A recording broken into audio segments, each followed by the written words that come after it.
ए भाभी, गला के हार तो बड़ा महंगा बा, कितना में किनाइल हो? हई एक दिन के मारा पीटी में किनाइल हो। वाह एकदम तो झकास बिया रे, लागत तो चिन्हत तनी। ए मैडम का हमरा भैया के कुछ लागिल का? हाँ काठी लागी नी सास। हाय हाय, हाउ आर यू? I am fine. आप कितना पढ़े हो? आपके जितना? मेरी जितना मतलब? मैं भी इतनी इंग्लिश बोलने के बाद हिंदी पे आ जाता हूँ। काहे मुंह फुलैले बारिश रे? बोल ना। ई टिकुली तो तोरे फैमिली के हो। बाबूजी 10 दिन लेट होखी।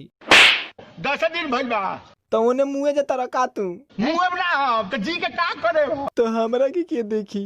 सुन पैसा बाकी खर्चा कर देले। खर्चा हो गइल बा। अच्छा एगो सवाल पूछी। हाँ पूछ। रउआ में एगो कुत्ता में का अंतर बा? माने हमार तुलना कुत्ता से करे लगली? बताई ना। बहुत कुछ के अंतर बा। बहुत कुछ ना, जे घंटा बा ओकर 4 गो गोड़ बा और 2 गो। ए नेहवा का हो? तोर ओरिजिनल नाम का हो? हमरा पता चल गए। का बा रे? मरबे नानू ना मारे। 77 नाम बा तुहर।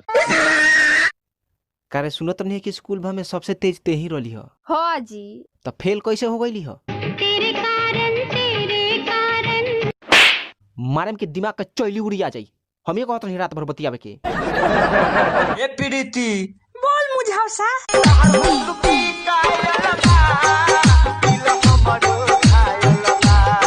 चल ना हमरा घरे, भाई से मलहम पट्टी करवा देव तनी।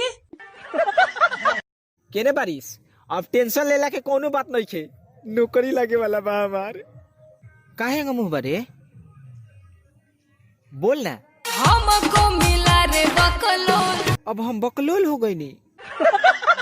अच्छा तू हमरा से बहुत प्यार करला नु? बहुत ज्यादा जानू। तो तू हमरा खातिर का कर सकेला? का? ऐसा मतलब कुछ कर कि दुनिया में केहू आज तक ना कइले होखे अपना प्यार खातिर। बोला। हमार बाबूजी का करलन? का करलन? सिंघाड़ा बेचलन। हाँ। और सिंघाड़ा में से प्याज चुरा के लाइन तरह। पिताजी जल्दी से उठिए और घर चलिए। अरे तू इतना जल्दी में क्यों है? चलिए घर पर बताएंगे। और हाँ, डॉक्टर से मत बोलिएगा कि यहाँ वहाँ दर्द है। लेकिन तू काहे इतना जल्दी में है? जो डॉक्टर आपका ऑपरेशन किया है ना, उसका आईफोन आपके पेट में छूट गया है। ए चंदा कमाई, चंदा कमाई। का हो जी? अरे देखो ना, भोरे से नेटवे नहीं चलत। रे मुआ ना, तो हम नेट में का करेम?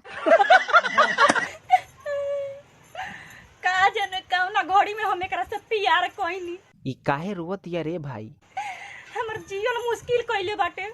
जियल मुश्किल? मन तो करता कि एकरा चलते कंप्लेन पी के अपन जान दे दी। एगो तो बात पाका बा, जहिया हमार शादी होई नु तो जयमाला वाला स्टेजे पर मारे 2 झापर। अब पूछे में इतना दिन से कहाँ रोली हो?